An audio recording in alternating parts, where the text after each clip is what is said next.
She called 911 to shut down my garage party. But the people inside weren't who she thought they were. The neighborhood had always sold itself as peaceful, orderly, and proud of its reputation. Tree-lined streets, identical mailboxes, and lawns trimmed with near-military precision made it look like the kind of place where nothing ever went wrong. That image was exactly what attracted families in the first place. But it was also what created tension beneath the surface. Rules mattered here. Appearances mattered even more. And nowhere was that obsession more obvious than in how people reacted to my garage. My garage wasn't special. It wasn't oversized or flashy. And it didn't look any different from the others on the block. It was clean, well lit, and occasionally used for small get-togethers with friends. Nothing wild, nothing destructive, nothing that violated any written law.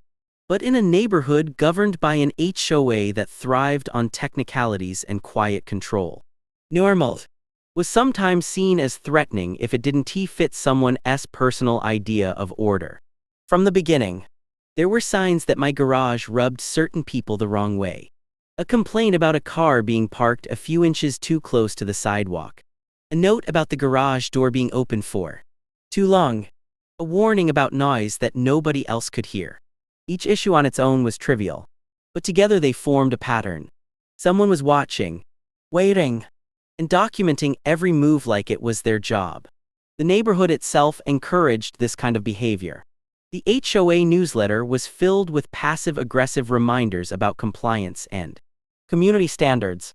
Cameras popped up on door frames, aimed just slightly off-center, catching more of the street than the porch they were supposedly protecting. Friendly waves between neighbors slowly turned into polite nods, then into nothing at all. Conversations felt filtered, like everyone was careful not to say the wrong thing within earshot of the wrong person. My garage became a symbol without me realizing it. To me, it was just a place to relax after long weeks. A spot where friends could sit, talk, laugh, and decompress. To someone else, it represented disorder, loss of control, and a challenge to the unwritten hierarchy of the neighborhood. It wasn't about the garage itself. It was about who was allowed to enjoy themselves without permission. There was one neighbor in particular who seemed especially bothered. She never said much directly, but her presence was felt. The way her blinds shifted when people arrived. The way she stood outside pretending to check her phone while clearly listening. The emails that showed up from the HOA shortly after even the smallest gathering. It was clear that the garage had become her focus, and maybe even her mission.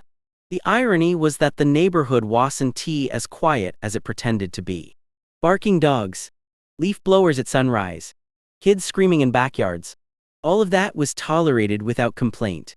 But laughter coming from a garage, that crossed some invisible line.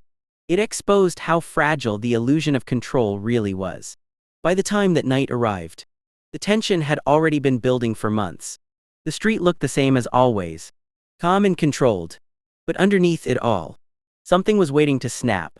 The garage door was about to open not just for a party, but for a confrontation that would reveal how thin the line was between authority and embarrassment.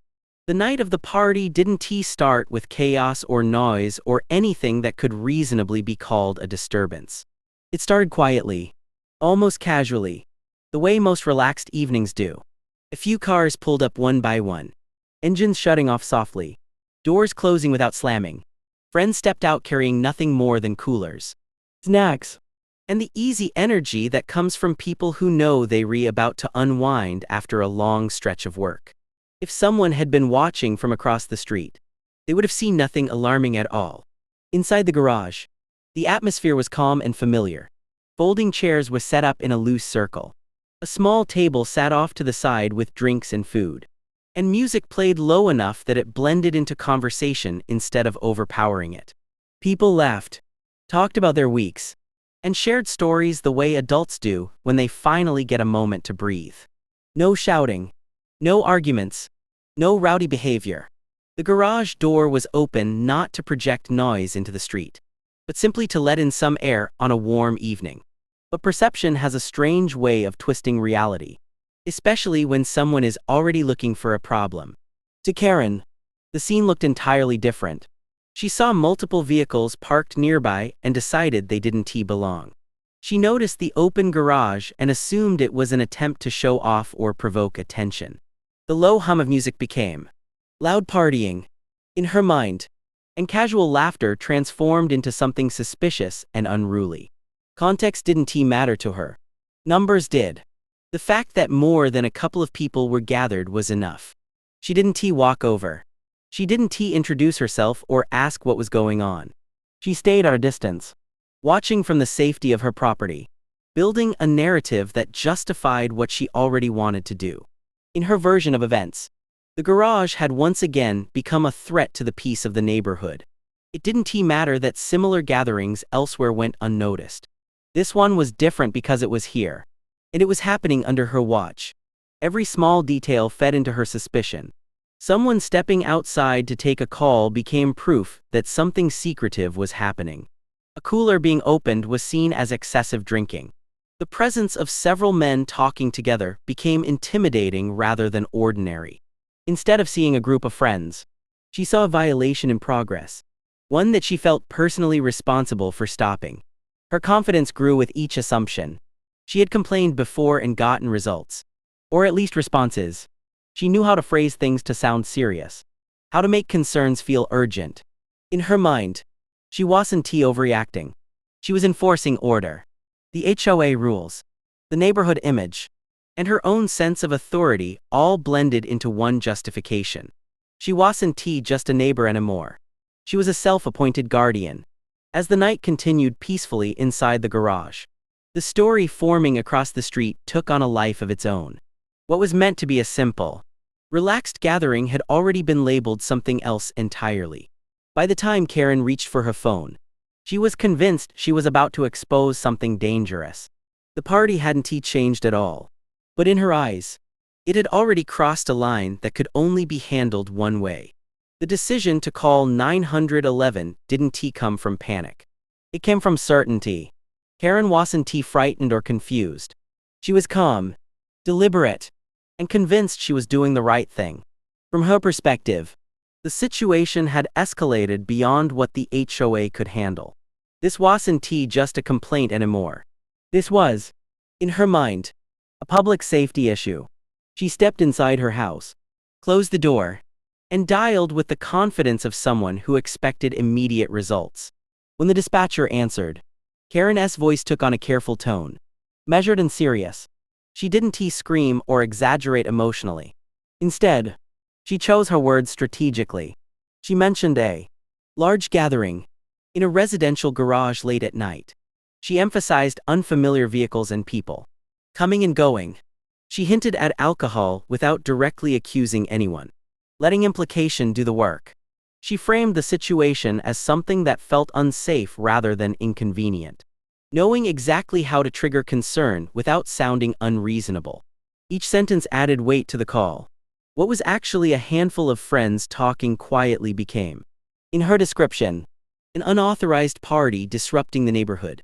The open garage door became a symbol of recklessness.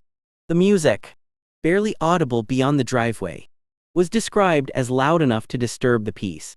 She didn't lie outright. She didn't have to. She simply filtered reality through suspicion and presented it as fact. The dispatcher asked routine questions, and Karen answered eagerly. Yes. It was still happening. Yes. It seemed ongoing. Yes. She believed it could escalate. She made sure to mention that this wasn't the first incident involving that garage, subtly suggesting a pattern of behavior that required intervention. By the time the call ended, she was reassured that officers would be sent to check it out. That confirmation was all she needed. Outside, nothing had changed. The laughter continued. Conversations flowed. No one inside the garage had any idea that the tone of the night had shifted dramatically just a few houses away. Drinks were poured. Stories were shared. Time passed easily, the way it does when people feel comfortable and safe. The contrast between reality and the report being transmitted through dispatch radios couldn't have been sharper. Karen, meanwhile, returned to her window. She waited. This part mattered to her almost as much as the call itself. She watched the street with anticipation, ready to witness the moment authority arrived to validate her concerns. In her mind, this was the point where she would finally be proven right. The garage door would close. The party would scatter. The neighborhood would be restored to order under her watchful eye. The sound of approaching sirens wasn't loud at first, but it was unmistakable. Red and blue lights reflected faintly off nearby cars, growing brighter as they turned onto the street. Karen felt a surge of satisfaction. This was what she had wanted. A response that matched the seriousness she believed the situation deserved. She stepped closer to the window, prepared to observe the outcome she was certain would follow. What she didn't know was that the call she had made, so confidently and so carefully, had set events in motion that would unfold in a way she never anticipated. The officers arriving weren't walking into chaos or resistance. They were about to walk into something that would completely flip the narrative she had constructed, and expose just how wrong her assumptions really were. The knock on the garage door wasn't aggressive, but it carried a weight that immediately shifted the atmosphere. Conversations paused mid-sentence. Laughter faded into silence. Not out of fear, but out of instinct. When someone hears that kind of knock, everyone knows what it means. Still, there was no scrambling, no panic, no sudden attempts to hide anything. The people inside simply looked at one another, calm and curious, as if they already understood that whatever was happening was about to be very different from what someone outside expected.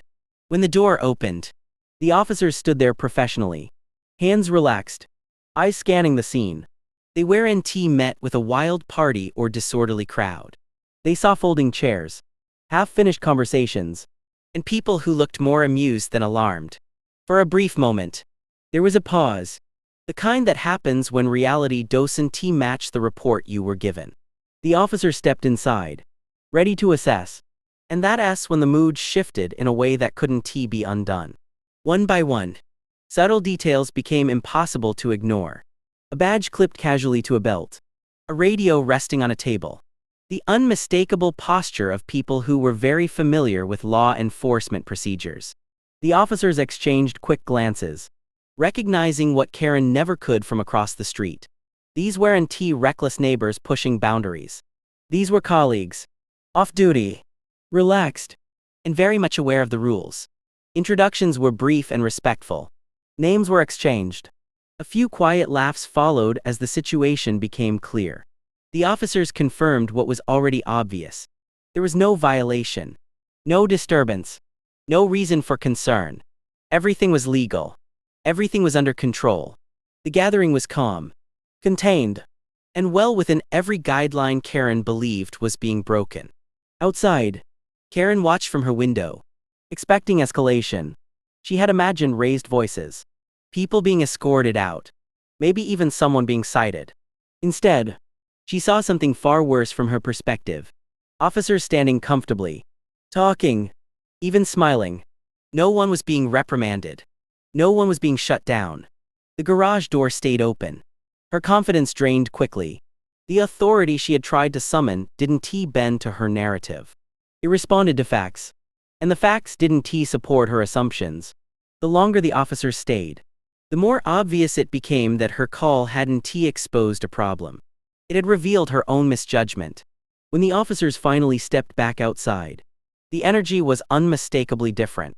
They didn't leave with urgency or frustration. They left with nods and polite goodbyes, the kind shared between people who understood one another. The patrol cars pulled away quietly. Lights off, sirens silent. Inside the garage, the tension dissolved almost immediately. Conversations resumed, now tinged with disbelief and humor. What could have been an interruption turned into a moment that reframed everything. Authority had shown up, not to enforce someone's assumptions, but to quietly dismantle them. And across the street, behind closed blinds, Karen was left with nothing but the realization that the scene she had tried to control was never hers to command in the first place. The street returned to its usual stillness, but something fundamental had changed. On the surface, everything looked the same. The same houses, the same lawns, the same quiet hum of suburban life. Yet the balance of power that had once existed, at least in Karen's mind, had quietly collapsed. The authority she believed she held through constant complaints and rigid rule following no longer carried the same weight. The reality of that night lingered long after the patrol cars disappeared. Karen didn't come out to confront anyone. There were no follow-up comments, no pointed remarks, no dramatic emails to the HOA the next morning. The silence spoke louder than anything she could have said. Where there had once been confidence and control, there was now hesitation. She had learned a lesson that many people never expect to learn. That power borrowed from rules and assumptions disappears the moment it is tested by truth. Inside the neighborhood, word spread quietly, the way stories always do in places like this. It wasn't loud gossip or public shaming. Just small conversations between neighbors who had noticed the police presence and wondered what really happened. The version that emerged wasn't flattering to Karen. It wasn't cruel either. It was simply factual. She had overreached. And it had backfired. The garage, once a symbol of tension, became something else entirely. It was no longer the focal point of complaints or suspicion. Gatherings continued. Still respectful. Still controlled. But now free from the constant feeling of being watched. The unspoken pressure that had hung over every open door and parked car faded. The space reclaimed its original purpose. A place for connection, not conflict. What changed most, though, was the understanding of limits. HOA rules existed. Yes, but they were not weapons. Emergency services existed, but they were not tools for enforcing personal preferences. That line, once blurred by ego and entitlement, had been drawn clearly. The system didn't reward exaggerated fear or manufactured urgency. It responded to reality. Karen's presence in the neighborhood became quieter after that. She still lived there, still followed the rules, still observed from a distance. But the edge was gone. The certainty that she could control outcomes with a phone call had been replaced by restraint. She had learned, perhaps reluctantly, that not every situation required intervention, and not every gathering was a threat. For everyone else, the night became a reminder of something simple but powerful. Community isn't built through surveillance or control. It is built through trust, respect, and understanding boundaries. When those are ignored, the consequences don't always arrive loudly. Sometimes they arrive calmly, professionally, and leave just enough impact to change behavior for good. The party didn't end early. It didn't turn into a confrontation. It became a quiet victory for common sense.